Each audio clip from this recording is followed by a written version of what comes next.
Muy buenos días a todas, todos. Les damos la bienvenida y les agradecemos su presencia en esta primera mesa del día, Avances de la Inteligencia Artificial para fortalecer la seguridad pública.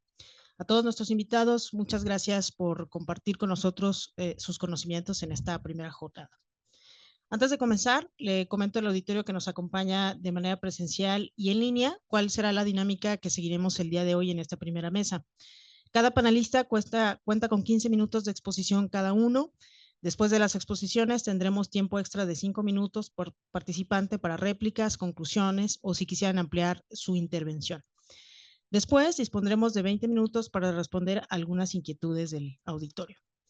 Bueno, pues para comenzar con los trabajos oficiales de esta mesa, me permito leer una breve semblanza del doctor Fernando Jiménez Sánchez, nuestro primer panelista.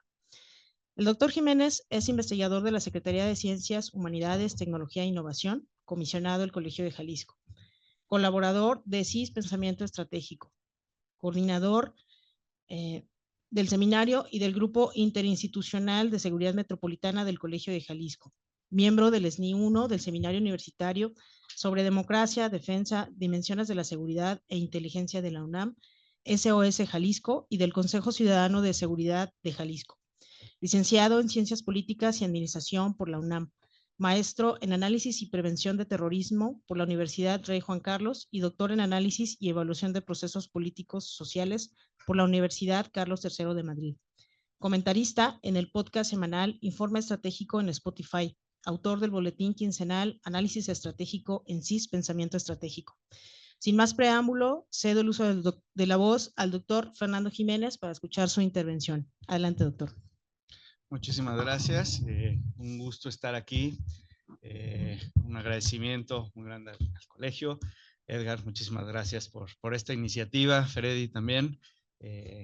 Y bueno, yo les presentaré, es una cuestión rápida, aparte tenemos creo que 15 minutos, nos avisarán supongo. Yo luego me alargo mucho.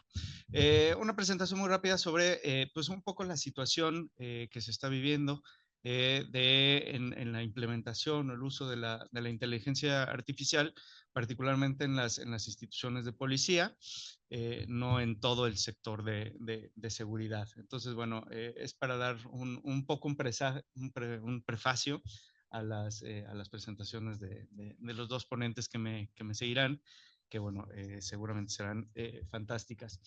Entonces, sí podemos, yo avanzo aquí, creo. No. ¿Sí? Ahí está. Bueno, entonces empiezo con algo muy básico, contextual.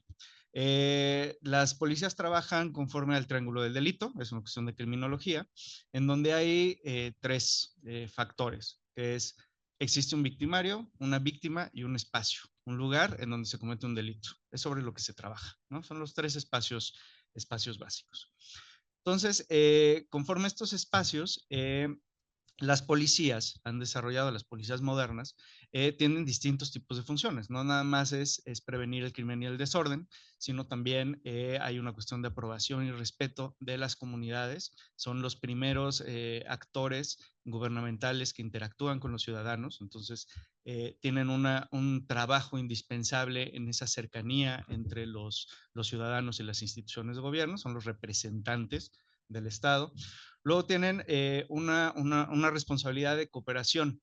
Las policías modernas, las instituciones modernas trabajan con distintos sectores, no nada más en una visión de policías entre policías, sino digamos es transversal entre las instituciones del Estado, trabajan con la ciudadanía directamente, con los grupos de ciudadanos, con los sectores productivos, digamos que están en todos los campos y trabajan en conjunto con todos ellos, porque pues es necesario, según el triángulo, ¿no? Estar trabajando con las víctimas o las posibles víctimas, ¿no? Entonces, y finalmente tienen una responsabilidad muy seria en el uso de la fuerza. Son las encargadas por el Estado del uso legítimo de la fuerza y la tienen que usar de una forma proporcional y democrática, y democrática pensando en, no para todos, digamos, sino procurando su uso adecuado para no dañar a las comunidades y a las personas. Entonces, en este sentido, son 4 principios que hoy en día se intentan o deberían de estar guiando a todas las instituciones de policía y a todos los servidores públicos, y que es algo que va en avance en prácticamente todas las instituciones. Con esto lo que se genera es mayor legitimidad y capacidad de operación de las instituciones de policía. No son principios nuevos, ya tienen más de 100 años, pero sí son principios que apenas en muchas instituciones se están utilizando e instaurando. Uno de estos ejemplos es pues, tener aquí servidores públicos que están platicando y están intercambiando y cooperando con una institución de educación y están haciendo que se conozca el trabajo que se realiza, ¿no? Y bueno, tenemos algunas características criminales también, ¿no? Tenemos unos retos, tenemos los clásicos delitos físicos, ¿no? Se llevan a cabo en las calles, y luego, bueno, pues ahora tenemos desde hace una década los delitos virtuales. Entonces tenemos 2 espacios en los que donde actúan las instituciones policiales. Las actividades criminales o las organizaciones criminales ahora se presentan como híbridas. Esto significa no nada más se dedican a cuestiones, digamos, eh, con objetivos puramente económicos, también pueden haber objetivos políticos, objetivos de control territorial, o sea, digamos, han ampliado la visión que tienen sobre los mercados y los territorios en los que actúan. Después tenemos el reto de que son transfronterizas, no actúan nada más en un estado, digo, las actividades criminales, no nada más, algunas organizaciones sí son locales nada más, pero normalmente las actividades acaban siendo transfronterizas y sobre todo en las investigaciones acaba habiendo en algún momento algún vínculo que pudiese ser que hiciera necesidad de el apoyo de otra nación o de empresas transnacionales que finalmente están dando servicios globales. Y son multicriminales, no nada más se dedican y están especializadas en un delito, sino más bien actúan en todos los delitos que van buscando mayores actividades criminales en las cuales interactuar y a las cuales obtener algún tipo de beneficio. Entonces, bueno, teniendo un poco este escenario muy global, muy general para todas las organizaciones criminales, pues pasamos a las cuestiones de inteligencia artificial, ¿no? Y entonces aquí son 7 campos, si no mal cuento, 7 campos en que ya se están utilizando. O sea, la inteligencia artificial ya se está utilizando, ya se está probando, está dando resultados de muy distintos tipos dependiendo la institución que lo implemente y las capacidades que se tengan y la sociedad en la que se esté haciendo y los retos criminales. Entonces, algunos campos, les digo, identificar a personas desconocidas o verificar su identidad, ¿no? En la conferencia pasada se hablaba de reconocimiento facial, que es lo más común, lo que más se tiene en mente, pero no nada más es eso, es el reconocimiento de manos que tenemos y el análisis de la información de las manos, del iris, de las orejas, del movimiento de las personas, dependiendo de cómo caminan, se puede llegar a identificar quiénes son, la voz y el ADN. Entonces, en este sentido, la inteligencia artificial está ayudando a identificar a las personas, ¿no? Y en el triángulo, digamos, está, digamos, entonces en 2 campos. En el lugar de la víctima, porque se puede utilizar para identificar a las víctimas, y por el otro lado también los victimarios. Entonces cumple 2 de las 3, en dos de los 3 campos especiales donde actúa. Estos sistemas de reconocimiento son muy comunes, se están intentando utilizar en prácticamente todas las policías, los resultados son variables, son tecnologías muy particulares que tienen muchas necesidades muy particulares y no siempre dan los resultados que uno quisiera o los que se publicitan. Entonces, en ese sentido, son de mucha utilidad, pero bueno, tienen unos límites y seguramente con los avances que se tengan en los próximos años se irán perfeccionando. Luego tenemos rastrear la ubicación y los movimientos de las personas, ¿no? Ya están desarrollados los algoritmos para dar seguimiento a las personas y los lectores automáticos, ¿no? Los LPRs, que son los más comunes para dar seguimiento a vehículos, pues bueno, se utiliza lo mismo con personas. Podemos rastrearlas, podemos saber en dónde están a través de las cámaras, a través del reconocimiento, a través de algoritmos donde identifican a la persona, crean un perfil numérico de la persona y entonces a través de ciertas imágenes y también ciertas señas particulares de la actividad, de las actividades que realiza esa persona, pues bueno, se puede ir conociendo y se puede rastrear los movimientos. Bueno, se pueden detectar los delitos, anomalías y eventos sospechosos, ¿no? Tenemos sistemas de detección de drogas, de disparos, de armas, digamos, hay muchos instrumentos que pueden llegar a identificar cuando se está cometiendo un delito, y no estoy hablando de un delito del robo, pero sí de una aportación ¿no? De un instrumento que ya es un delito per se, pero bueno, estamos más acostumbrados a los otros temas. Luego tenemos, se utilizan en el análisis de emociones, ¿no? Se pueden hacer detenciones y en los interrogatorios se utilizan, es lo más clásico, pero no sé si estuvieron un poco al tanto.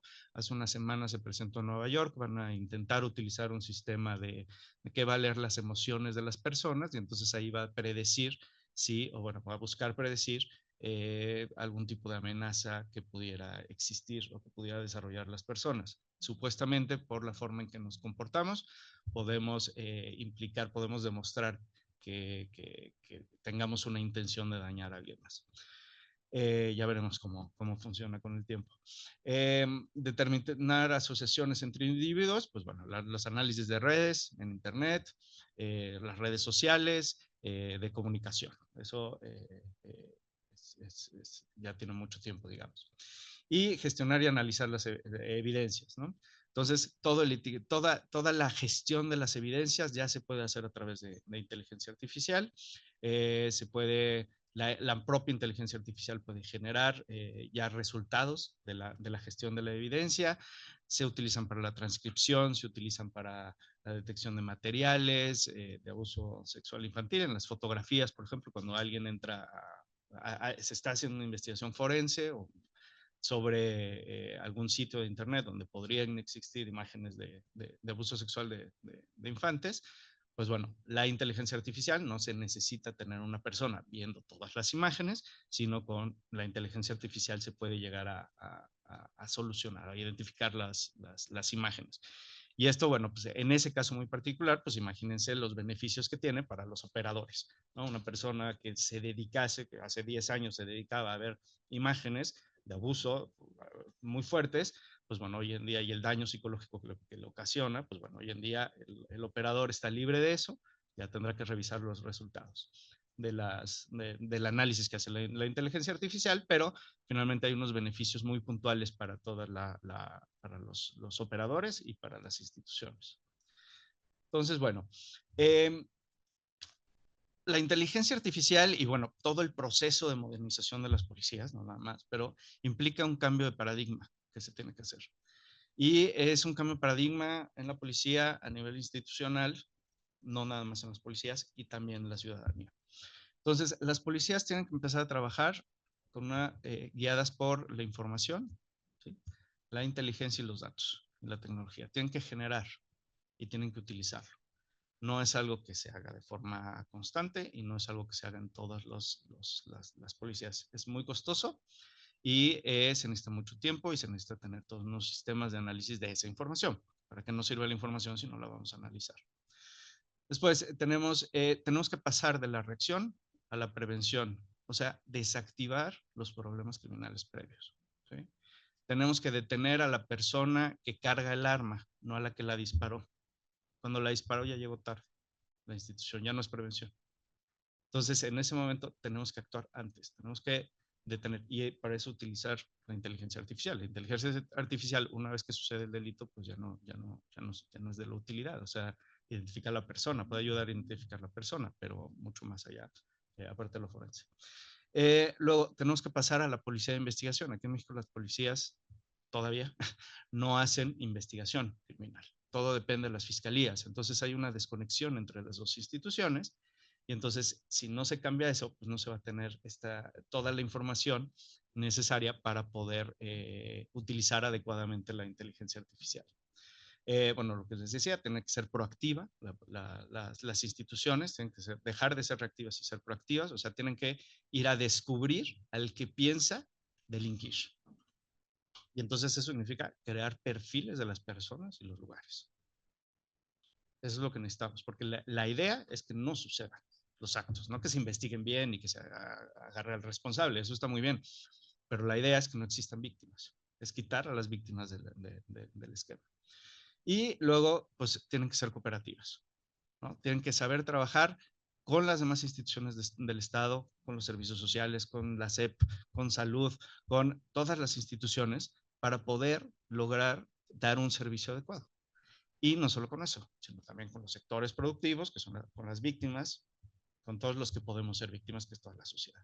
Entonces, en estos sectores, pues hay que modificar un poco el comportamiento, hay que generar esquemas de intercambio de información, hay que generar esquemas de trabajo con todos con los demás actores. Bueno, después, a nivel institucional también tiene que haber, y pensando institucional a largo, las administraciones en general, porque el trabajo policial mucho depende de los registros, de lo que hacen las demás instituciones. Si uno no tiene registros administrativos adecuados, no se puede hacer el trabajo adecuadamente. La inteligencia artificial va a sacar algo que no sirve, o sea, con información errónea. Entonces, no tenemos registros de las personas, lo más cercano que tenemos aquí en México es la INE, pero no existe a nivel nacional un registro completo de ciudadanos. No tenemos un registro útil de vehículos, no tenemos un registro útil de vivienda, de dueños de las viviendas, no tenemos registros útiles de muchas cuestiones que permitirían y facilitarían mucho el trabajo de identificación de bienes y de personas como de riesgos que pudiese haber, ¿no? Luego, y eso lo estamos platicando hacia afuera, no existe una cobertura de los sistemas de comunicaciones. Entonces, por más que pongamos inteligencia artificial, no tenemos una cobertura. O sea, cuando uno está perdido en una brecha, no hay forma de comunicarse y de decir, necesito ayuda. Y podemos tener unos sistemas maravillosos de inteligencia artificial que den respuesta a la llamada y que hagan un despacho efectivo de un dron, cualquier, para que vaya a vigilarnos y a cuidarnos, pero finalmente si nosotros no nos podemos comunicar con la autoridad, pues de poco va a servir todo lo que puedan tener de inteligencia artificial y de uso que se le pudiera dar. Entonces, en ese sentido, pues tenemos que tener una cobertura satelital seguramente sobre todo el territorio para que los ciudadanos podamos informar de lo que está pasando a las autoridades. Luego tenemos que expandir el uso de los sensores y tenemos que intercomunicarlos con las autoridades. Todas las cámaras de los centros comerciales deberían estar interconectadas con el C5 para que cada vehículo que entre pues, se identifique y no tengamos a los oficiales de policía ahí revisando en cada coche a ver si es robado o no es robado. Entonces, bueno, hay muchos esquemas y ahí podemos poner sensores en muchos lugares, pero bueno, pues ahí hay todo un reto de colocarlos y darles mantenimiento y de utilizarlos. Luego, bueno, es un trabajo interinstitucional e intersectorial, ¿no? Un poco lo que decía de cooperación. Las policías solas con los nuevos retos no pueden solucionar todos los problemas que tenemos pensados que son de seguridad. ¿Sí? Muchos están en las escuelas, perdón, y hay que trabajar en las escuelas y están en el sector de salud, y muchos tienen que ver con el estado de las calles y el estado de la energía eléctrica. O sea, digamos, es intersectorial y entonces tenemos que trabajar en conjunto con todas las instituciones. Y luego, bueno, pues hay un reto muy grande de vigilancia de los datos. Las administraciones públicas no se distinguen por tener sistemas de seguridad de los datos. Hoy en día, por lo menos a nivel federal, pues prácticamente se pueden conseguir todas las bases de datos por un costo adecuado. Entonces, digamos que ahí tenemos unos grandes retos que implican unos cambios muy grandes en las administraciones públicas. Y luego, pues tenemos que tener un cambio en la ciudadanía, ¿no?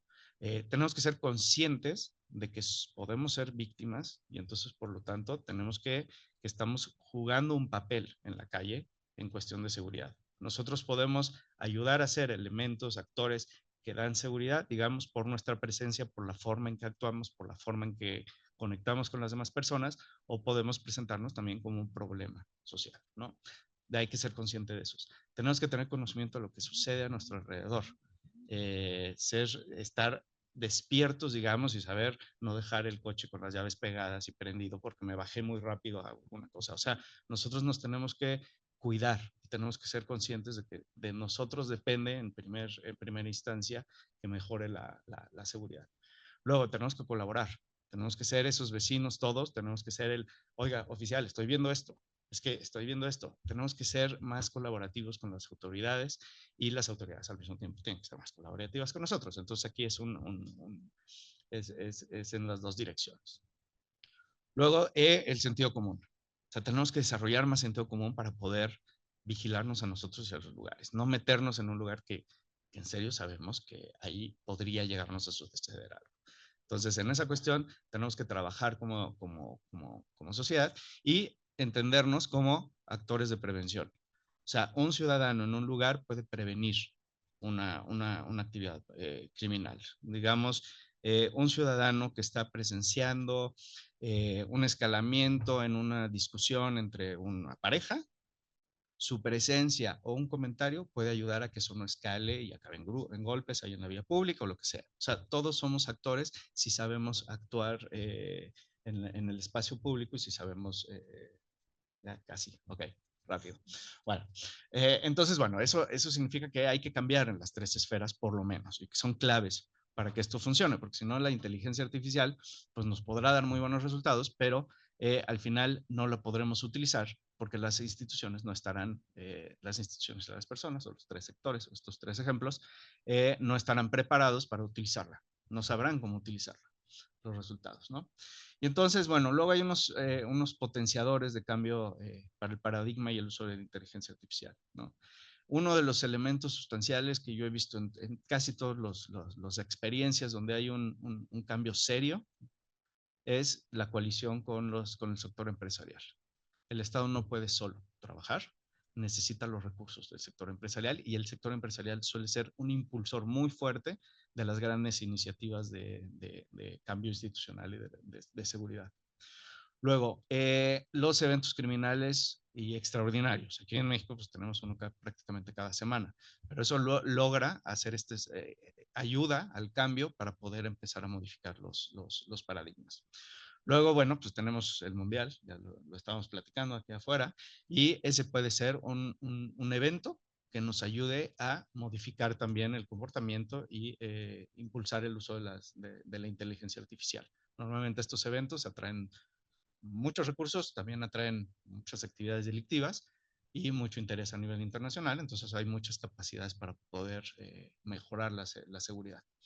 Y finalmente regresamos mucho pues el sentido común, hacer las cosas que sabemos que funcionan, las instituciones no andar inventando el hilo negro y los ciudadanos pues también ser conscientes de que hay límites del trabajo institucional, hay límites de la inteligencia artificial, hay que conocer la inteligencia artificial, hay que saber cómo funciona y pues no caer un poco en esto que también se platicaba hace rato en utilizar y pensar que esta información falsa que acaba dando la propia inteligencia artificial va a ser la base de lo que hagamos. Afortunadamente en las instituciones, ya termino con esto, en las instituciones hay un control de la información en general. No es información que se va a pescar a las redes sociales o que se va a pescar al internet. No, es información con la que trabajan, ya la tienen. Entonces, en ese sentido, tenemos menores riesgos, aparte de los sesgos naturales, pero menores riesgos de que los resultados de la inteligencia artificial pues nos estén dando una situación falsa. Pero bueno, pues muchísimas gracias y aquí la dejo.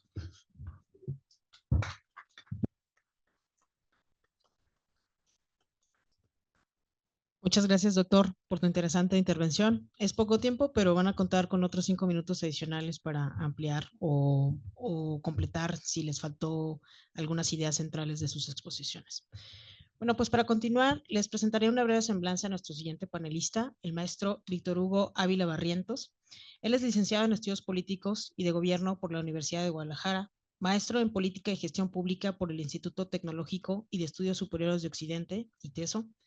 Cuenta además con diplomados en Análisis Político Estratégico por el Centro de Investigación y Docencia Económicas y en Derechos Humanos por la Academia Jalisciense de Derechos Humanos.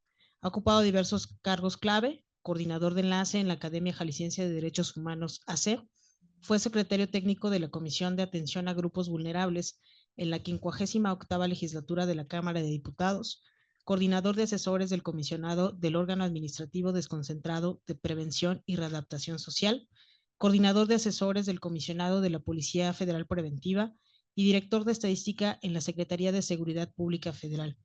Fungió como encargado de despacho de la Comisión de Búsqueda de Personas Desaparecidas. Fue ratificado nuevamente como comisionado de dicha institución. Cedo el uso de la voz al maestro Ávila para escuchar su exposición. Buenos días, muchas gracias al Colegio de Jalisco por esta invitación. Muchas gracias a todas y todos por su presencia. En la Comisión de Búsqueda estamos implementando algunos proyectos de inteligencia artificial que nos ayuden. El fin único de la Comisión de Búsqueda es buscar y localizar personas. En ese sentido, siempre digo que la Comisión de Búsqueda es una institución humanitaria porque ese es nuestro único fin, buscar y localizar. Ya la parte de persecución del delito y demás, eso corresponde a la Fiscalía, pero nosotros finalmente ese es nuestro cometido principal. Bien, ¿y cómo nos puede apoyar la inteligencia artificial para eficientar los procesos de búsqueda? Nosotros estamos llevándolo a 4 ejes. El tema de prevención, la búsqueda inmediata, análisis de contexto y aptitud territorial. En materia de prevención,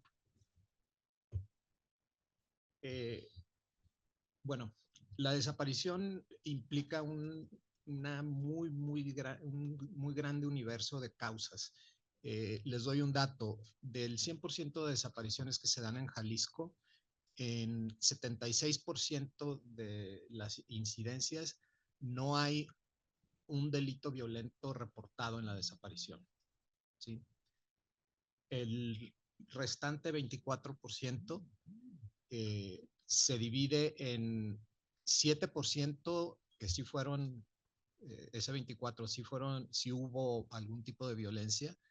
El 7% son los delitos establecidos en la ley general de personas desaparecidas y en la ley local.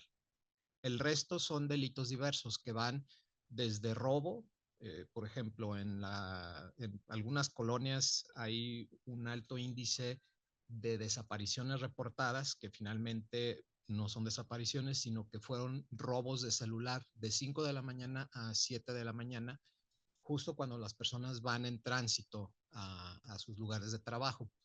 Los asaltan, les quitan el celular, no llegan a su trabajo, llaman a su domicilio, se entera la familia que no llegó, lo reporta como desaparecido, pero bueno, ya después aparece sin teléfono, pero bien. Entonces, es toda esta variedad de... también, obviamente, pues está tal cual el asesinato, el feminicidio. Pero el otro 76% implican situaciones sociales que ya lo mencionaba Fernando, que van desde la infraestructura municipal o la carencia de el hacinamiento en los hogares, porque al final de cuentas los seres humanos somos animales, mamíferos, y en todos los mamíferos se presenta el mismo comportamiento violento una vez que están expuestos a una situación de hacinamiento. Empieza a haber comportamientos agresivos. Lo mismo se da con los seres humanos.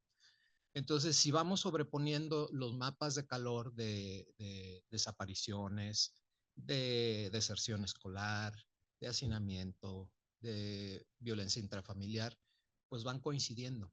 Entonces, es en este 76% que podemos ir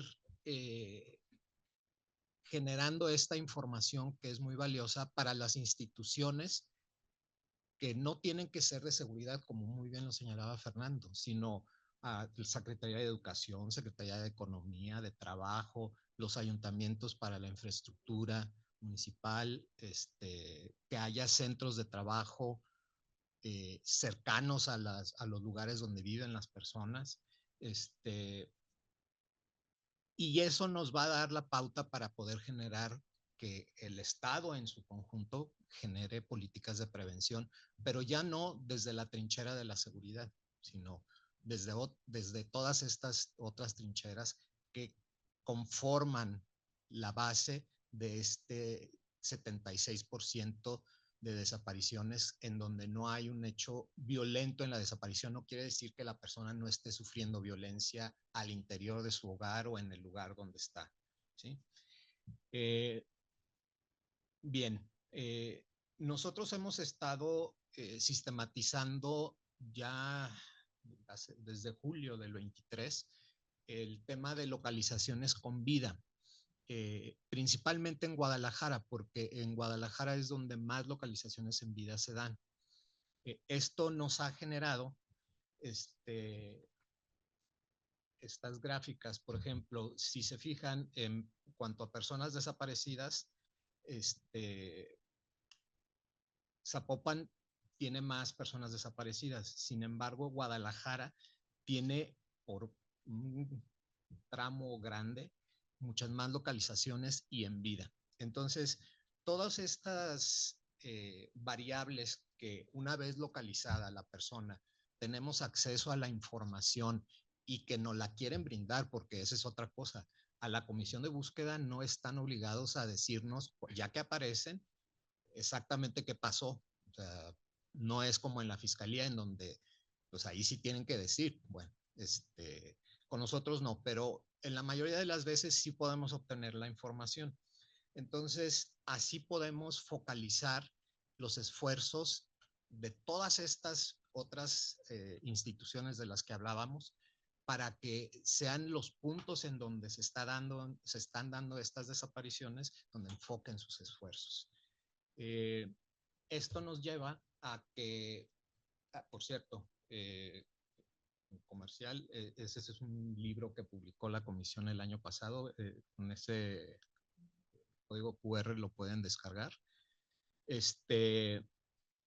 Lo que estamos haciendo es tomando una parte de este libro, de esta investigación de detección de fosas clandestinas, que se utilizó para determinar qué plantas corresponden sí o sí a la presencia de una fosa clandestina, y se llama el análisis de correspondencia canónica. De esta forma se pueden descartar todas aquellas plantas que pues llegan por oportunistas o porque son de la zona, en fin, y podernos enfocar en aquellas que solamente van a aparecer cuando hay una fosa.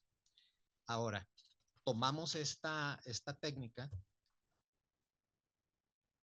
y la estamos aplicando para determinar matriz de especies y matriz ambiental, pero ya para el caso de desaparición, ya no tanto en el caso biológico, sino en el caso humano, sino qué factores sí o sí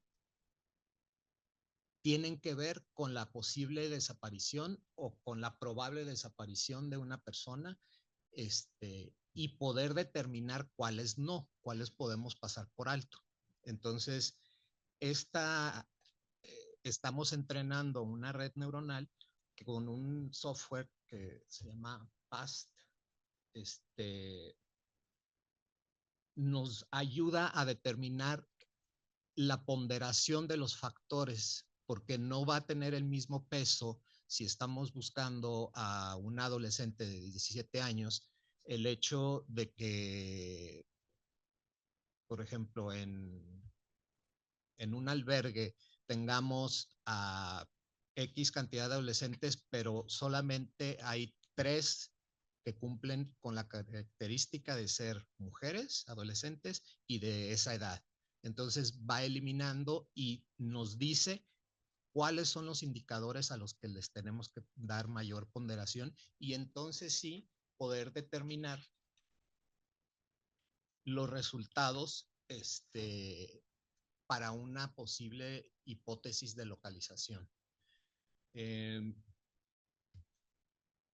Por ejemplo, este es un pequeño ejemplo. Entre los 11, de los 0 a los 11 años, normalmente es el abandono de institución, incomunicación voluntaria, los factores que generan la desaparición, y de 12 a 17 hay incomunicación voluntaria, abandono de institución, y también incomunicación involuntaria, porque ahí ya empezamos a entrar ya con el rango de edad donde los jóvenes empiezan a ser blanco pues de otras cosas.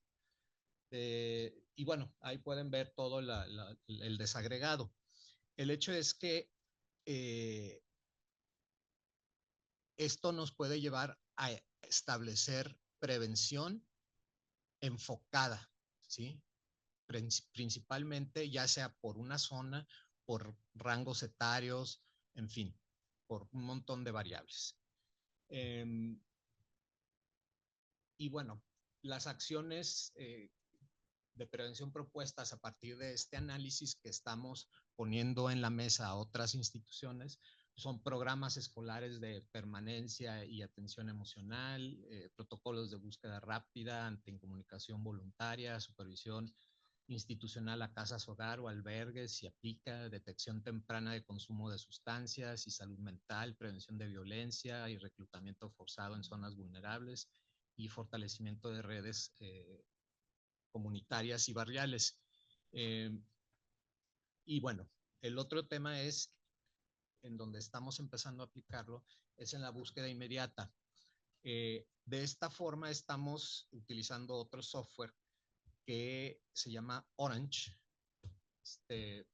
para la búsqueda inmediata. De esta forma hemos tenido que homologar nuestras bases de datos, que bueno, ese fue un proceso muy largo que tuvimos que llevar a cabo con Fiscalía primero para tener la versión pública del Registro Estatal de Personas Desaparecidas.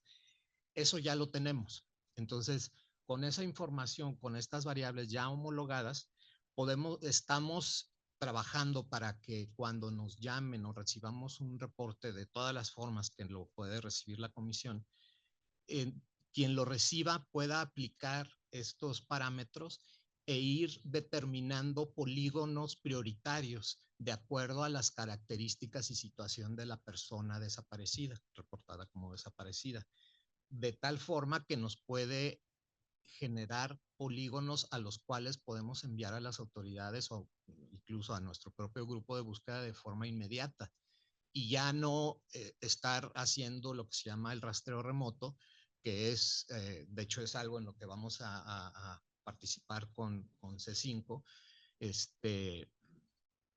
ya no esperar a tener que llamar a todas las cruces verdes, a todos los hospitales, a todos los centros de detención administrativa, en fin, albergues, CEMEFO y demás, sino que nos puede, sí, claro que se tiene que hacer, pero de forma inmediata nos puede dar una luz hacia donde probabilísticamente hay más posibilidades de que se encuentre la persona de acuerdo a sus características y de acuerdo a otros casos similares que ha habido.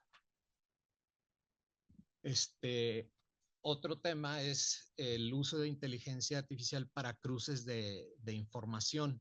Y esto va junto con pegado con la búsqueda, quizá ya no inmediata, pero que sí nos pueda determinar polígonos de búsqueda. Y bueno, aquí estamos apenas experimentando con las inteligencias abiertas que están disponibles a todo mundo. Y, por ejemplo, algunos de los resultados que hemos tenido es los motivos como incomunicación, consumo de drogas o salud mental están ligados a la localización voluntaria. Casos de privación ilegal de la libertad o agresión, pues ahí sí normalmente hay una intervención institucional. Y bueno, pues ya los casos sin vidas sí requieren rutas de investigación y justicia. Entonces, esto nos ayuda aún más en la búsqueda. Ahora, una parte importante de una búsqueda refiere el tema de análisis de contexto. Principalmente estamos usando la inteligencia artificial para que nos ayude en el punto número 2, que es el diagnóstico vinculante. Los primeros dos pasos tienen que ver con definir bien lo mejor que podamos con la mayor información que tengamos, el contexto de la persona o personas desaparecidas y así poder que la inteligencia artificial tome con todo lo que las ponderaciones, los campos ponderados, cuáles son más factibles Y finalmente, esto lo estamos utilizando, es una metodología que usamos junto con el Instituto Jalisciense de Ciencias Forenses, que es la metodología de análisis contextual para la identificación humana. Esto es para los cuerpos que ya están en el instituto, y si tenemos una fosa en particular y ya identificamos a una persona, de ahí podemos ir determinando las características de otras personas que también están en esa fosa. Y hasta ahorita nos ha resultado, en cuestión de 6-7 meses, llevamos 10 casos ya identificadas los cuerpos que estaban en el CEMEFO y restituidos a sus familias, y tenemos más de 150 hipótesis en espera nada más de una confirmación genética. Y pues bueno, para no extenderme más, aquí le dejaría, pero el tema es, estamos tratando de implementar todo lo que esté a nuestro alcance que nos facilite temas de análisis de factores que normalmente toman semanas, meses, o análisis de contexto que incluso llevan años. Nuestra meta ahorita es irlos reduciendo. Todavía nos toman meses los análisis de contexto. La meta es que vayamos avanzando a reducir esos meses a semanas, y ya después incluso reducirlo a horas. Les agradezco mucho. Muchas gracias.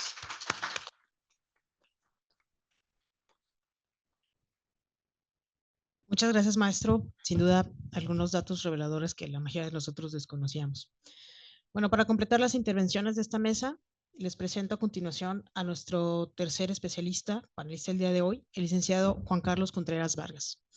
Con más de 18 años de experiencia en el ámbito de seguridad e inteligencia, el licenciado Juan Carlos Contreras Vargas ha desempeñado funciones clave en la formulación, implementación y supervisión de estrategias de seguridad en distintos niveles de gobierno. Su trayectoria abarca áreas de inteligencia, coordinación interinstitucional y tecnología aplicada a la seguridad pública. Su experiencia inició en el Centro de Investigación y Seguridad Nacional, CISEN, ahora Centro Nacional de Inteligencia, donde desempeñó diversos roles, desde analista hasta coordinador de actividades de inteligencia, consolidando su expertise en la recolección y procesamiento de información estratégica para la seguridad nacional. En la Estrategia General de Gobierno del Estado de Jalisco, encabezó la elaboración de análisis políticos sociales para la toma de decisiones estratégicas en materia de seguridad y gobernabilidad en la entidad. Lideró la modernización de los centros de comando, control, comunicaciones y cómputo en Zapopan y Guadalajara, promoviendo la aplicación de nuevas tecnologías para mejorar la capacidad de respuesta ante emergencias y fortalecer la seguridad ciudadana. Sin más, a continuación escucharemos la intervención del licenciado Contreras. Adelante. Muchas gracias. Gracias al colegio por abrirnos sus puertas para el C5 de Jalisco. Es bien importante contar con estos foros, poderles mostrar qué es lo que hacemos desde el C5, porque la percepción generalizada es de que el C5 no sirve. El C5 no funciona, y las capacidades que tenemos, el trabajo que se hace 24/7 es todos los días y a lo máximo esfuerzo para atender las necesidades de la ciudadanía, no solamente en el tema de seguridad, también protección civil y bomberos, también el tema de salud y también la movilidad. Todo el tema de emergencias es visto en el C5 y estamos trabajando para todos ustedes. 6,923 cámaras de vigilancia que se tienen actualmente. Intentaremos crecer a más de 9,000 en este nuevo equipamiento que se tiene por parte del gobernador Pablo Lemos. Tenemos 1,566 botones de auxilio en la ciudad, 2,700 puntos de monitoreo que queremos crecer a 3,200, más de 3,200 postes de monitoreo. 15 municipios donde tenemos presencia. La intención es crecer en esta administración a 30 municipios en donde tenemos la mayor concentración de personas por visitas, por incidencias delictivas o por puntos de concentración masivos de personas. Es importante poder hacer el cuidado de la ciudadanía. Municipios han hecho esfuerzos importantes en adquisición de tecnología, y poder integrar esa tecnología al C5 también es un reto, y no crecer solamente de 6,900 cámaras a 9,000, sino poder rebasar las 10,000, integrando las cámaras que tienen ya los municipios en la actualidad y trabajar en conjunto. Una de las siglas que dice el C5 es coordinación, y esa es de las más importantes. Coordinación no una subordinación. El Estado no tiene por qué estar mandándole a los municipios o creyéndose que es el que controla todo. No, es un trabajo en coordinación y eso es lo que estamos buscando desde el C5. Pero también foros como estos nos ayudan mucho en un tema, el poder hacer buen uso de las líneas de emergencia que se tienen para la ciudadanía. 911 es una línea de emergencias que atiende en promedio poco más de 5 millones de llamadas al año y que de estas cada 10, 8 son una broma, son falsas o no tiene que ver con una emergencia. Entonces, es trabajar con la ciudadanía para que nos ayuden a hacer buen uso de las líneas de emergencia del 911 y poder llevarnos también a que el C5 no solamente esté detrás de un monitor, detrás de un teléfono, sino también participar en foros como estos y poder llevar a cabo el tema de la prevención. La prevención es importantísima. Desde lo que recogemos en una llamada de emergencia o una denuncia anónima al 089, desde ahí empezamos a tener información de lo que está ocurriendo en la actualidad y gran parte de eso tiene que ver con la inteligencia artificial. La inteligencia artificial que se está utilizando en la actualidad no solamente es por parte de la autoridad, los delincuentes también la usan. Y entonces tenemos que estar preparados, sociedad y gobierno, para afrontar este gran riesgo.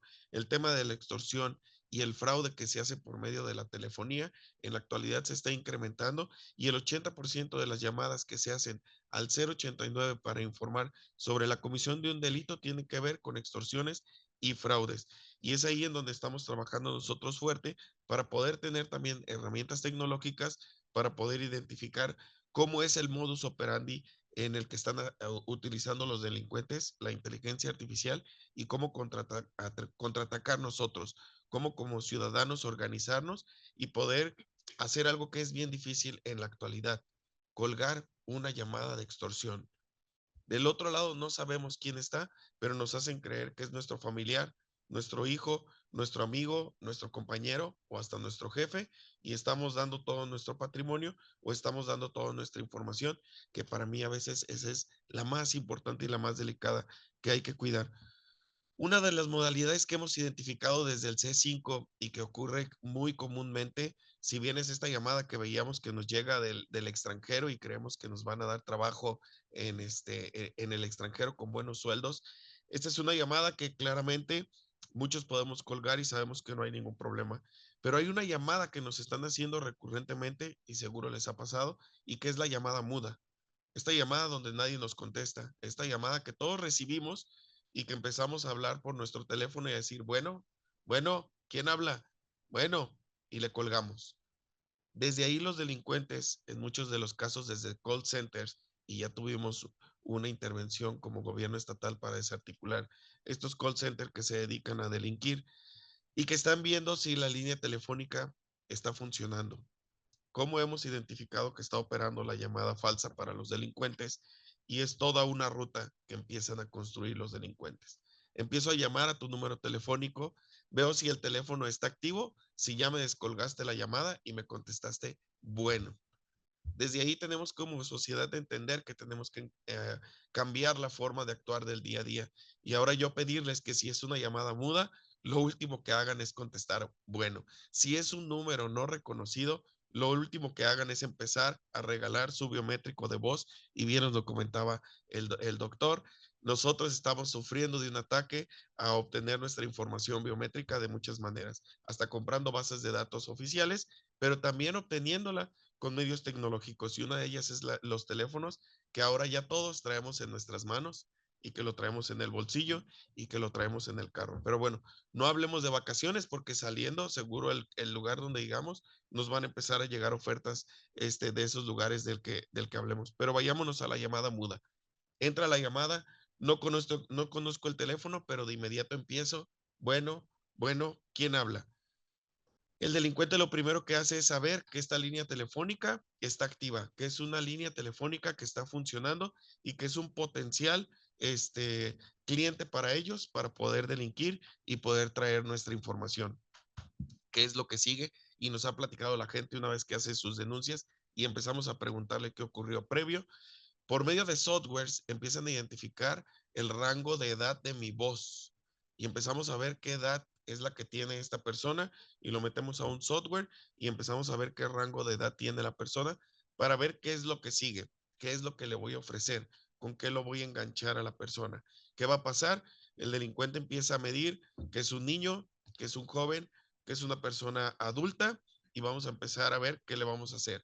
Si es un niño o un joven, de inmediato empiezan a llegarles a su número telefónico llamadas en donde te llamo de una empresa de videojuegos y te hago un test y te quiero preguntar y te quiero hacer y engancho al joven a empezar a obtener información de él, su nombre, dónde vive en ocasiones, a qué te dedicas, por qué te gusta esto, por qué te gusta aquello, y empiezan a generar una obtención de información en donde nosotros mismos lo damos. Es una persona de la tercera edad la que me dio el software, pues le empiezo a hablar de afores, de temas de retiro, de temas de inversiones, de cuidar tu patrimonio, de bla, bla, bla, pero te empiezo a enganchar de tal forma que cuando le preguntamos a la persona que recibió la llamada de extorsión, oye, antes de esta llamada de extorsión, ¿recibiste alguna llamada donde te ofrecían venta de algo y tú no lo querías? Ah, sí, es que me hablaban del banco. Ah, sí, es que me hablaban de la tienda comercial. Ah, sí, es que me hablaban de tal lugar. Oye, y antes de eso, empezaste a recibir llamadas que no te contestaba nada. Ah, sí, me marcan y yo nunca me contesta nadie y yo les grito y les digo y les cuelgo el teléfono ya que no me quieren contestar. Entonces, es ahí donde nosotros empezamos a identificar el modus operandi y donde tenemos que trabajar con la ciudadanía para cambiar patrones nuestros que nos llevan de todos los días de cómo contesto una llamada telefónica en la actualidad, porque la inteligencia artificial en toda su gobernanza que tiene, solamente una es la más importante y es la ética. ¿Y los delincuentes tendrán ética? Lo dudo. Entonces, si la inteligencia artificial en la actualidad está alineada a una cuestión de ética, hay que tener mucho cuidado en esta parte y los delincuentes no la van a respetar, se los aseguro. ¿Qué viene entonces? Ahora sí ya te llamo, ya tengo tu nombre, ya sé dónde vives, ya sé qué es lo que haces y empiezo entonces ahora sí a llamarte y a decirte, Juan Carlos, yo sé dónde vives, qué haces y soy el comandante fulano de tal y sé que tu hijo y sé que tu familia y que pero también ya me buscaron en internet, en mis redes sociales, y también ya me buscaron qué es lo que yo hago, y también ya saben toda esta información en donde nosotros tenemos que cuidar nuestros datos. Y yo les pregunto aquí, ¿algunos de los que están presentes han sentido que los han hackeado alguna vez? El hackear un teléfono no es difícil, es caro.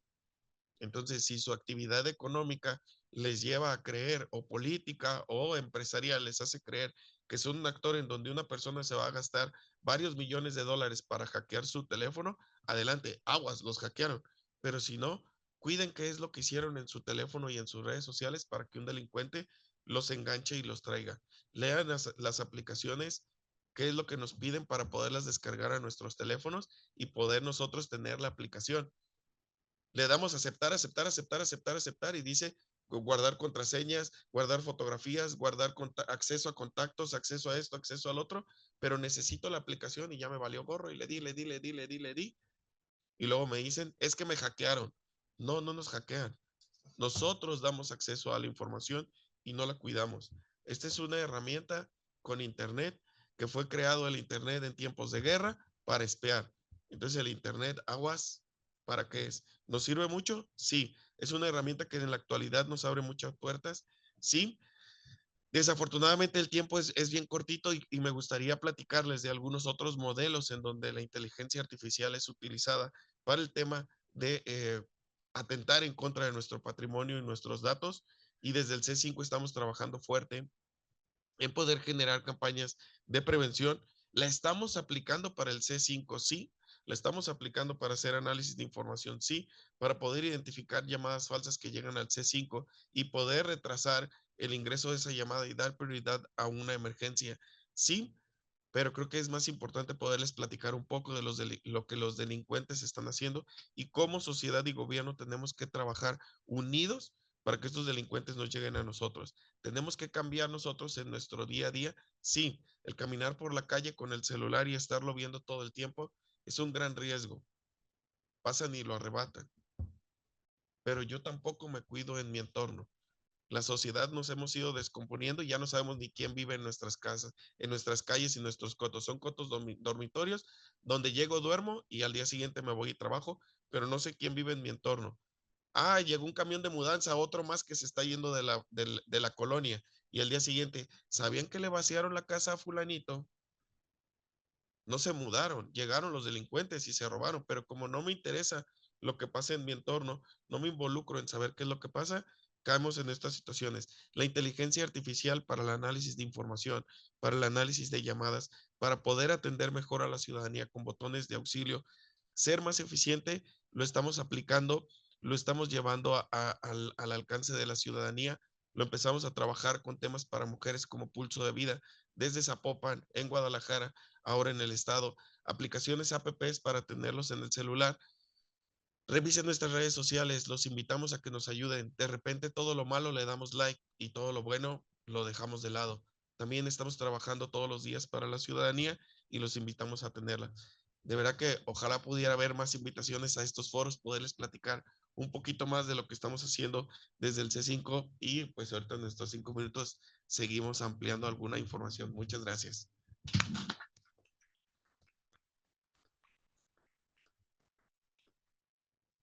Muchas gracias, licenciado, por sus recomendaciones que son muy valiosas. Muy bien, pues para continuar con la sesión del día de hoy, a continuación pues les cedo el uso de la voz para escuchar sus conclusiones, réplicas o si gustan ampliar también o complementar algo que les haya faltado durante sus presentaciones, es el momento de hacerlo. Adelante, doctor Fernando. Muchas gracias. No, pues bueno, son dos espacios muy claros de inteligencia artificial y claro, el asunto de las actividades criminales, cómo se han exponenciado y han acaparado y están utilizando la inteligencia artificial, es realmente impresionante porque pues uno pensaría que las instituciones pueden llegar a estar al mismo nivel o a la misma velocidad o que se necesitan sistemas muy complejos para poder intervenir nuestras vidas. Y de repente las investigaciones, no aquí en México, pero en otros lados, se encuentran que pues, son sistemas muy sencillos, que inclusive hasta los jóvenes pueden hacerlos y que nos engañan, ¿no? De una forma muy fácil. Entonces, en ese sentido, retomando lo último que decía Juan Carlos, sí tenemos que hacer un trabajo bien importante los ciudadanos, porque finalmente si no somos bien conscientes de todas estas usos tecnológicos que se les están dando para intentar dañarnos, va a ser muy difícil que nos podamos defender. Lo de las llamadas es muy claro, pero después pues, llegamos hasta estos puntos donde ya no confiamos en qué está pasando a nuestro alrededor, ¿no? Digamos, ahorita estamos en algo muy seminal, son los teléfonos, pero eventualmente pues habrá más sensores y habrá más imágenes, estaremos más metidos en otro tipo de zooms, pero habrá algo distinto en el que va a ser muy difícil identificar qué nos puede hacer daño y qué no. Entonces, en ese aspecto sí tenemos que estar muy al pendiente y las instituciones tienen que producir la información también para que los ciudadanos sepamos cuáles son las tendencias, cuáles son los usos que se les están dando a estas nuevas tecnologías y las que sigan para poder coparticipar en la seguridad, ¿no? Y pues al mismo tiempo, digo ya como otro comentario, ya no me quiero pasar mucho del tiempo porque se me da. También está la cuestión de que pues, hay problemas bien serios de implementación. Supongo que en las demás mesas también se verá las cuestiones de privacidad, el control de la información, quién es dueño de qué. Ahorita pues todos más o menos tenemos una idea de qué somos dueños, pero eventualmente vamos a tener un avatar. Y ese avatar, ¿quién va a ser dueño de esa información? Yo ya no voy a ser dueño de la cosa esa que utilizo para alguna reunión o no sé, una conferencia, probablemente no sea dueño. Y después, en este momento, estamos en un proceso de enseñar a la inteligencia artificial. Y entonces, cada que alguien hace una consulta en ChatGPT, que se utiliza el GOR, que tienen los teléfonos y demás, vamos dando la información sobre nosotros al sistema, a la inteligencia artificial. Y entonces, en algún momento, pues si yo quisiera cambiar de GORC a otra marca, ¿puedo llevarme esa información, ese aprendizaje, todo eso? ¿O voy a tener que iniciar de nuevo el aprendizaje en una nueva en una nueva aplicación. Entonces, ¿eso qué va a implicar para yo como usuario con la inteligencia artificial y qué responsabilidad tienen las empresas también con todos esos datos y toda esa información? Que al final pues, somos nosotros, o sea, si se lograse filtrar ese avatar o alguien podría intervenirlo, finalmente tienen conocimiento sobre pues, lo que hago, lo que me gusta, lo que aspiro, lo que no, lo que me da miedo. O sea, finalmente tienen una visión muy completa que es mucho mayor a inclusive a la que nosotros mismos tenemos. Y me acuerdo ya las pláticas, ya con esto cierro, las pláticas cuando iniciaba Facebook y todo esto, que había una preocupación sobre toda la información y qué estás poniendo y son las fotos. Y hoy en día esa información ya está, ya la regalamos. O sea, las imágenes ya, pues, todo quien ha aparecido en algún videito de YouTube, pues ya está, quien está en Instagram ya está. Ya dimos mucho de nuestra información y todo eso se puede utilizar de una forma negativa en contra de nosotros de distintas formas, no nada más de forma criminal. Entonces, bueno, en eso sí tenemos que hacer un trabajo bien importante los ciudadanos y las instituciones a la par. Muchas gracias, doctor.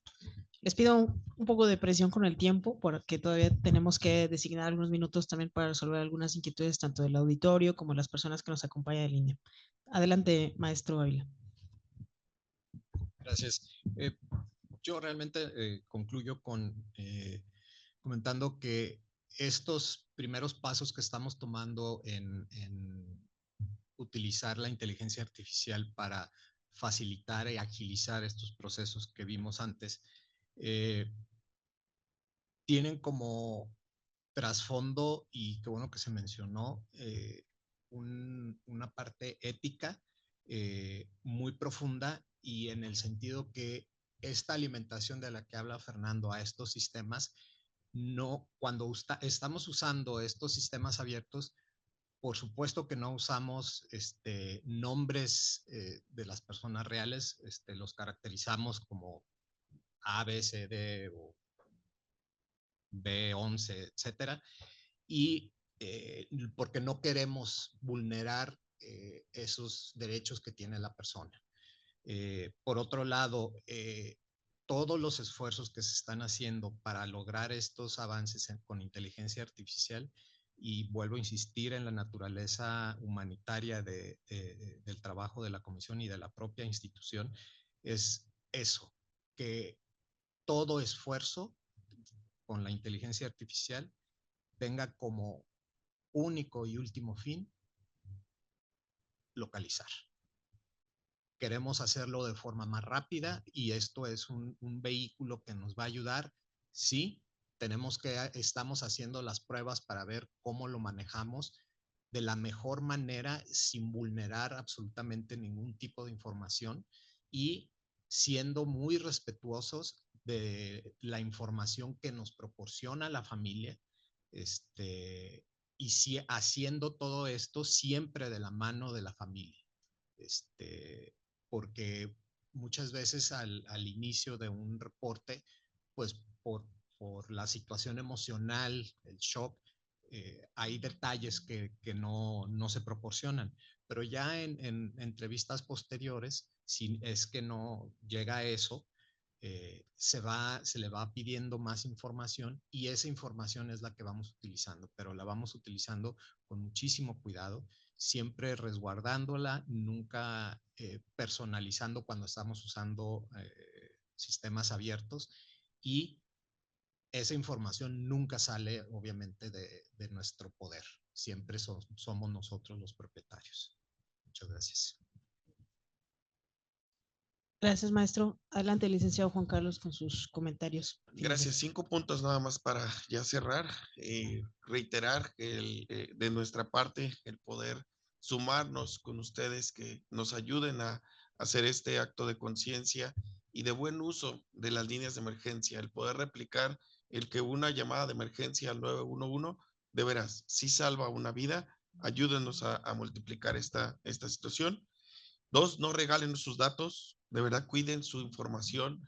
El celular es un gran riesgo, es una herramienta de trabajo, sí, es nuestra oficina móvil, solamente hagan buen uso de ella. Traen el Facebook con la banca, aguas. 3, ¿qué queremos como sociedad? Y lo dejo como una pregunta abierta para quizás otras mesas, más privacidad o más seguridad, porque las dos no se pueden, hay que poner una balanza. Hay que integrar información integrar información de entes privados al C5 no es difícil, es muy caro, como lo dijo el doctor, por eso es lo complicado en muchas de las ocasiones, pero lo estamos trabajando en esta administración y seguro lo lograremos con varios centros comerciales, como lo dijo el doctor. Ahí estamos trabajando fuerte. El C5, para prevenir las acciones delictivas, el delincuente trabaja organizado y es imposible que el C5 y la autoridad no pueda trabajar organizado con la sociedad.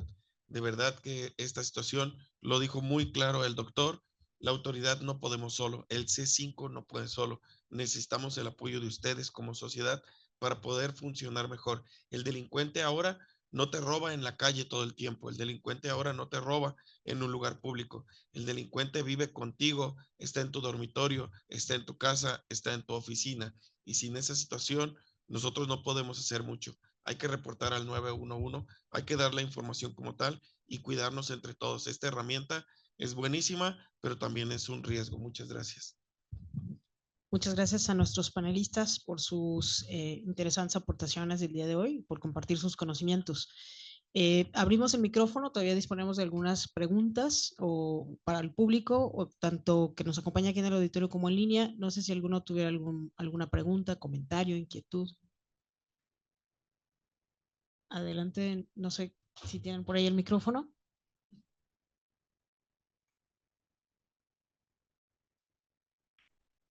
Gracias. Bueno, muchas gracias a los tres panelistas por sus presentaciones. Yo creo que escuchar de primera mano de investigadores y de autoridades que están al frente de instituciones de un tema tan importante como es la seguridad en nuestras vidas. Mi pregunta es la siguiente.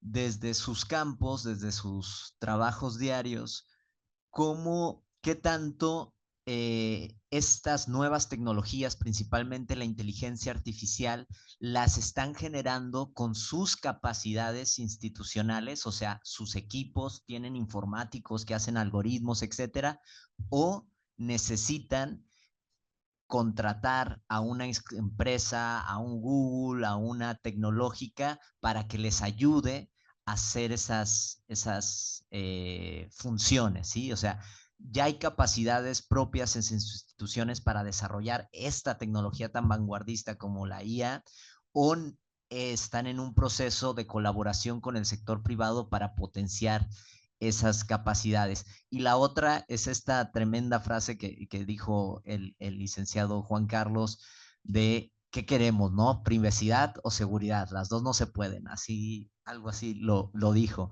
Entonces, yo comparto porque analizo dilemas éticos de la IA y efectivamente podemos llenar de cámaras de videovigilancia, de reconocimiento facial, y eso tendría un impacto en la disminución de crimen o el ser más asertivos, pero también violaría unos derechos de intimidad y derechos humanos, ¿no? Entonces, ¿cuál es su reflexión? ¿Cuál es su balance? ¿Cuál es su perspectiva?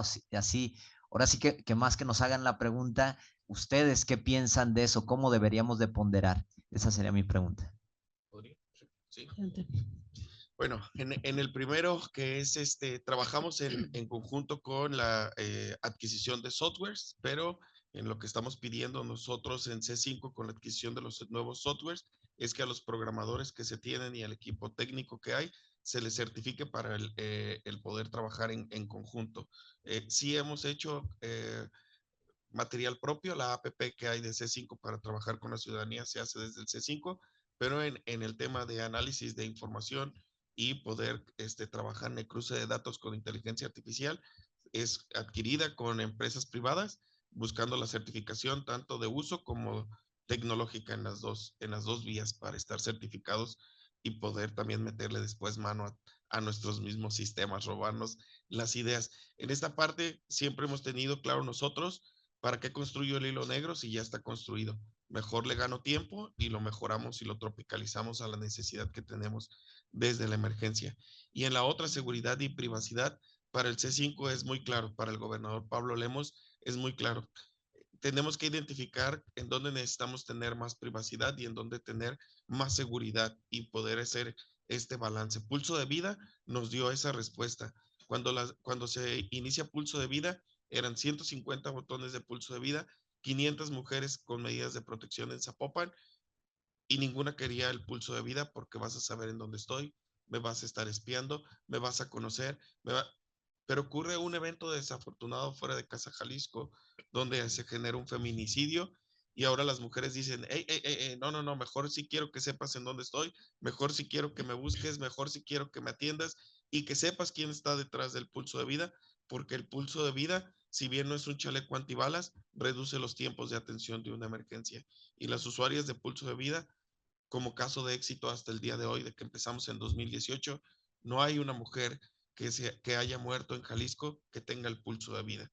Eso para nosotros ha sido de verdad un caso de éxito, en donde ellas presionan el botón y he estado detrás de la línea con mis compañeros, escuchando cómo ellas piden el auxilio de la patrulla, porque su agresor, que puede haber sido su esposo, su hijo, iba a entrar a la casa a matarla.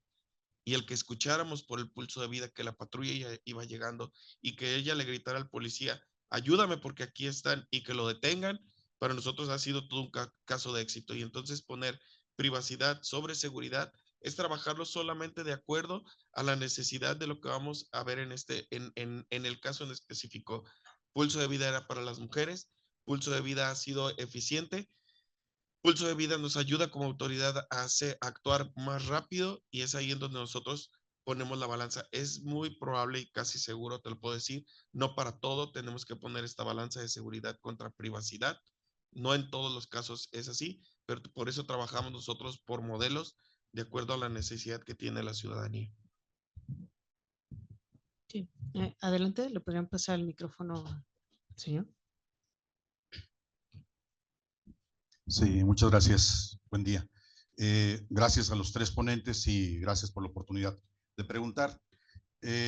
Licenciado Juan Carlos, como profesionista de medios, yo comparto su punto de vista de que el C5 es muy mal visto por la sociedad.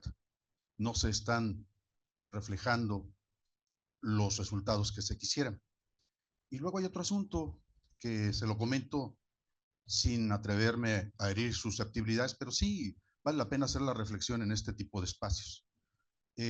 Uno compara el C5 que opera en la Ciudad de México y en un 2x3 se da cuenta uno de que un delito en proceso, como le llaman, inmediatamente gana la atención de no sé cuántas cámaras y constantemente están reportando el éxito de un solo caso.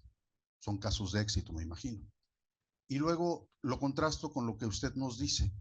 Yo me imagino que ha de ser un tanto difícil el iniciar o el mencionar en esta exposición que la gente no cree en el C5, ¿no? Y se lo pregunto con todo respeto, pero también como experto en medios de comunicación.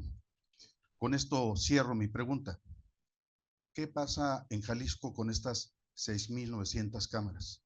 Estamos viviendo situaciones terribles, ¿no? Como la muerte del exlegislador, la muerte de esta influencer que por desgracia se presenta en vivo y a todo color gracias a internet.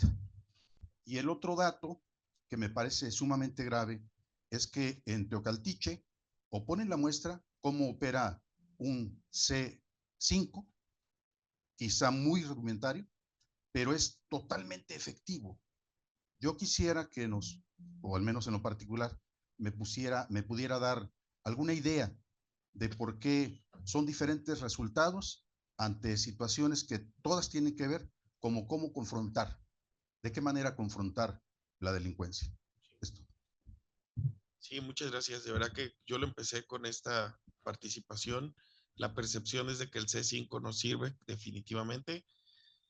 Pero también tenemos que entender que el C5 puede informar hasta qué en un evento de alto impacto. Si hablamos de casos de éxitos en donde hemos logrado aportar información en tiempo real a la parte operativa en detenciones de distintos temas, tanto robo a negocios, robo a transporte de carga, robo de vehículos, robo a persona, incluso en la parte de, en donde es en ocasiones muy complicado, detenciones de delincuentes que van en motocicleta, en una bicicleta, en espacios complicados. Hemos aportado la información y ahí están los casos de éxito, pero también lo decía, le damos like y difundimos lo que sale mal.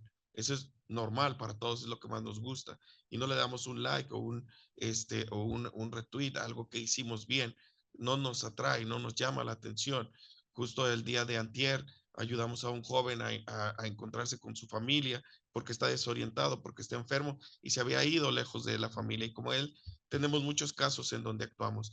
En el caso de lo que ocurrió en Zapopan con el exdiputado, con la joven en la tarde, el trabajo con la ciudadanía es lo más importante. Yo viví el caso de los otates en Andares y lo vivimos en el C5 de Zapopan. Cuando ocurrió el evento, se tardaron 4 minutos en que un ciudadano se animara a denunciar que había un evento delictivo en los otates. 4 minutos y en Twitter ya estaba. Llevaba 4 minutos en Twitter el evento y nadie le había reportado a la autoridad que había un evento en Andares. Esta situación en los eventos que pasaron el día de antier fue totalmente distinto, de que nosotros podemos identificar el paso de los delincuentes y la llamada telefónica al 911 se tardó en uno de los casos, en el de la mañana, 1 minuto y en el segundo 2 minutos de que viéramos a los delincuentes pasar por el primer punto de monitoreo. Esto quiere decir que la ciudadanía afortunadamente confió en la autoridad, confió en el 911, nos hizo el reporte y nos dio la información en ese reporte de las características de los delincuentes que nos permiten identificarnos en el entorno. Entonces, el poder tener el teléfono en la mano y llamar al 911 ante un evento delictivo de forma oportuna y que la línea esté libre para atenderte, es ahí donde yo insisto esta campaña de hacer buen uso del 911 y de ahí empezar a trabajar no solo el C5, sino todas las autoridades que tienen acceso a las cámaras del C5, Fiscalía, Policía Estatal, Policías Municipales, Guardia Nacional, Defensa, todos nos permiten identificar las rutas hacia donde van estos delincuentes y poder llevar a la fiscalía con datos duros y certeros hacia donde están operando estas personas. Se está trabajando en la investigación. En estos casos de alto impacto, es difícil poderle compartir a la prensa, a la sociedad, qué es lo que hace la investigación, porque podríamos afectar el debido proceso. Pero sí estamos trabajando, sí están identificados en lo que la ciudadanía nos comparte y vemos ahora en las investigaciones y se está haciendo. Ciudad de México tiene casos de éxitos como los tiene Jalisco, pero también me dicen, es que hay un homicidio en la Ciudad de México y lo detienen de inmediato. Solamente revisemos los grandes éxitos del C5 de la Ciudad de México y son similares a los nuestros porque se hacen investigaciones, porque se hace trabajo en campo, porque trabaja la fiscalía, porque se analizan videos y porque lo estamos haciendo. ¿Tenemos que trabajar más acá? Sí, tenemos que trabajar todos los días, esforzarnos más, sí, y lo estamos haciendo. Nuestros compañeros en C5 24/7 están atendiendo las líneas, las cámaras y trabajando. Nos falta más trabajo y lo vamos a hacer, sí. Muchas gracias a todos los participantes. Se nos ha terminado el tiempo. Quedaron algunos comentarios en redes sociales. Se las pasamos a nuestros panelistas por si gustan responderla ya en lo individual. Finalmente, bueno, le pido al doctor Freddy Mariñez y al doctor Rubalcaba si me acompañan para entregar los reconocimientos rápidamente. Muchas gracias al doctor Fernando Jiménez Sánchez por su participación en este evento. Al maestro Víctor Hugo Ávila Barrientos y al licenciado Juan Carlos Contreras. A todos ellos, muchas gracias. Un aplauso, por favor.